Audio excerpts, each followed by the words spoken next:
ఈరోజు కూటమి ప్రభుత్వం అధికారంలోకి వచ్చిన తర్వాత ఎన్నికలకు ముందు ఇచ్చిన హామీలన్నింటినీ ఏ హామీని కూడా నెరవేర్చలేక ఎన్నికల్లో గెలిచిన మొదటి క్షణం నుంచి కూడా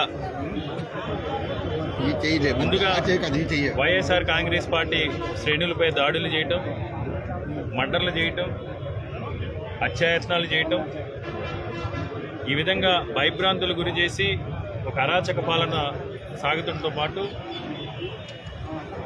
వారు అధికారంలోకి వచ్చిన తర్వాత ప్రజలు కానీ ఒక గౌరవప్రదమైన ప్రతిపక్ష పార్టీగా వైఎస్ఆర్ కాంగ్రెస్ పార్టీ కానీ వారికి ఒక సంవత్సర కాలం టైం ఇవ్వడం జరిగింది. సంవత్సర కాలం తర్వాత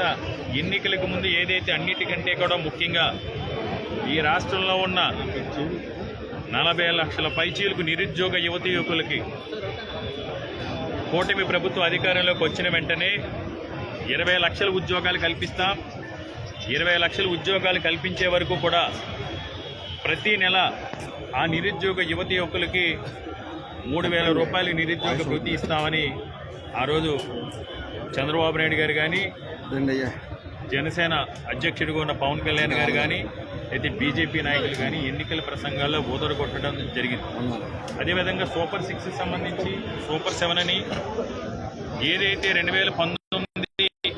నుంచి 2024 ఎన్నికల వరకు వైఎస్ఆర్ కాంగ్రెస్ పార్టీ ప్రభుత్వ ఆధ్వర్యంలో జగన్మోహన్ రెడ్డి గారు ఏదైతే సంక్షేమ కార్యక్రమం అమలు చేశారో, జగన్మోహన్ రెడ్డి గారు చేసిన ఏ సంక్షేమ కార్యక్రమాన్ని కూడా మేము ఆపం. జగన్మోహన్ రెడ్డి గారు చేసిన మేలుని, మంచిని, ప్రతి సంక్షేమ కార్యక్రమాన్ని అమలు చేస్తూ అదనంగా ఈ సూపర్ 6, 7 ఇస్తామని హామీ ఇచ్చి ఎన్నికల్లో గెలిచిన తర్వాత ఒక అసమర్థ పాలనతో ఈ రాష్ట్రాన్ని పరిపాలించడం చేతకాక, ఈ సంక్షేమ కార్యక్రమాలు ఏ విధంగా బ్యాలెన్స్ చేయాలో చేతకాక ఎన్నికల్లో గెలిచిన మొదటి క్షణమే ఒక డ్రామాలాడి, ఒక డ్రామాటిక్గా, నాటకీయంగా ఎన్నికలకు ముందు జగన్మోహన్ రెడ్డి గారు 10 లక్షల కోట్ల అప్పులు చేశారు, 14 లక్షల కోట్ల అప్పులు చేశారు ప్రచారం చేసిన ఇదే పెద్ద మనుషులు ఎన్నికల్లో గెలిచిన వెంటనే ఖజానా ఖాళీగా ఉంది. అంటే ఎంత బాధ్యతారాహిత్యంగా మాట్లాడతారంటే అంత బాధ్యతారాహిత్యంగా మాట్లాడటంతో పాటు ఏదైనా సలహాలు సూచనలు ఉంటే చెవిలో చెప్పండి అని చెవిలో పువ్వులు పెట్టి ఈరోజు ప్రభుత్వాన్ని ప్రజల హక్కుల గురించి, ప్రజల విధుల గురించి,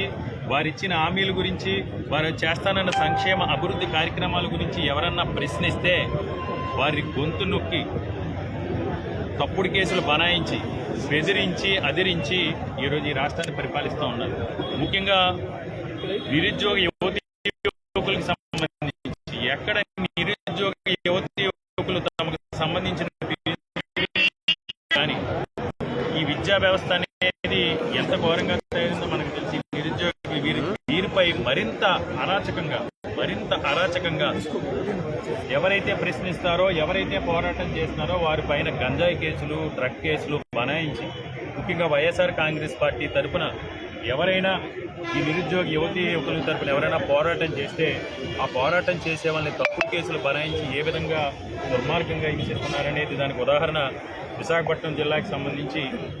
విద్యార్థి విభాగం అధ్యక్షుడు కొండారెడ్డి ఏ విధంగా పొద్దుట 6 గంటలకు ఇంటి దగ్గర నుంచి పట్టుకెళ్ళిపోయి ఎఫ్ఐఆర్లో కానీ రిమాండ్ రిపోర్ట్లో కానీ అడ్డంగా దొరికిపోయినా సరే సాయంత్రం 4 గంటలకు రైల్వే స్టేషన్ దగ్గర పట్టుకున్నట్టు చూపించారు. అతను మార్నింగ్ 7 గంటలకే పట్టుకున్నారనేది మొత్తం ఈ ప్రపంచం మొత్తం చూసింది. అంటే ఒక ఉదాహరణ మన విశాఖపట్నంలో జరిగిన సంఘటన. ఈ విధంగా ఇలాంటి చర్యలు ఏమంటారంటే పిరికి పంద చర్యలు అంటారు. ఎప్పుడైతే మనకు చేత కాదో, ఎప్పుడైతే మనకు సమర్థత లేదో, ఎప్పుడైతే మనం ఇచ్చిన హామీలు నెరవేర్చలేమో, ఎప్పుడైతే మనం ఇచ్చిన మాటని నిలబెట్టుకోలేమో అలాంటప్పుడు ఏం చేస్తారంటే పిరికి పంద చర్యగా ఎదుటి వాని మీద దుర్మార్గంగా దాడి చేస్తారు, సమయం సందర్భం లేకుండా దాడి చేస్తారు. కాబట్టి ఇలాంటి దాడులన్నింటినీ కూడా మీరు ఈ దాడులన్నింటినీ కూడా కంట్రోల్ చేయాలని ఖండిస్తూ రాష్ట్ర వ్యాప్తంగా అన్ని వర్గాల వారికి పైన ఈ కూటమి ప్రభుత్వం చేస్తున్న దాడుల్ని, అక్రమ అరెస్టుల్ని, అక్రమ కేసుల్ని తక్షణం నిలిపివేయాలని ఈరోజు ఏఐఎస్ఎఫ్ కానీ ఇతర పార్టీలకు సంబంధించిన అఖిలపక్ష పార్టీలకు సంబంధించి కొన్ని స్టూడెంట్ విభాగాల రాష్ట్ర వ్యాప్తంగా నిరసనలు చేస్తున్నాయి. వారి పిలుపు మేరకు వారికి మద్దతు తెలుపుతూ ఈరోజు వైఎస్ఆర్ కాంగ్రెస్ పార్టీ తరఫున కూడా వైఎస్ఆర్ కాంగ్రెస్ పార్టీ యువజన విభాగం, వైఎస్ఆర్ కాంగ్రెస్ పార్టీ విద్యార్థి విభాగం ఆధ్వర్యంలో ఈరోజు వారికి మద్దతు తెలిపి నిరసన కార్యక్రమాన్ని మా జిల్లా యువజన విభాగం అధ్యక్షుడు ఉరుకూటి చందు, అదేవిధంగా రాష్ట్ర జనరల్ సెక్రటరీ మన దొడ్డి కిరణ్, అదేవిధంగా working president state student wing working president Srivastava, ఇతర